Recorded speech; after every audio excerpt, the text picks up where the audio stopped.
মোৰ আন এটা মিনি ভ্লগলৈ আপোনালোক সকলোকে স্বাগতম জনালোঁ। এই ভিডিঅ'টো পিছে আজি কৰা নহয় দেই, 5 তাৰিখে কৰা, বৃহস্পতিবাৰ আছিলে যে ৰাতিপুৱাই চাকি তাকি জ্বলাই ল'লোঁ। এতিয়া আকৌ চাহ খাবলৈ লৈছোঁ। এয়া ধুনু স্কুলত প্ৰগ্ৰেম আছে যে নাচিবলৈ একদম সাজি কাচি লৈছে, মানে কণবাই মেখেলা চাদৰযোৰ পিন্ধাই দিলে, তাই নিজে খোপা বান্ধি লৈছে, এয়া আকৌ লিপষ্টিকো লগাই লৈছে। এতিয়া আকৌ তাই একদম সাজি কাচি হোৱাৰ পাছত আইনা চাই চাই ডান্স কৰি আছে। তাই হৈছে আকৌ ডাঙৰ ধনুৰ লগৰ, তাইকো ধুনীয়াকৈ হিমাক্ষী বাইদেৱে সজাই দিলে।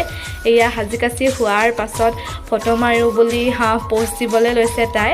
আৰু এতিয়া আকৌ ঘৰলৈ আহিলোঁ, পাপা বজাৰ গৈছিলে, আজি যিহেতু বেলবাৰীত বজাৰ বহে বৃহস্পতিবাৰ। এয়া কিবা কিবি অলপ লৈ আনিছিলে, মিঠাই, চানা, মাছ, বিলাহী।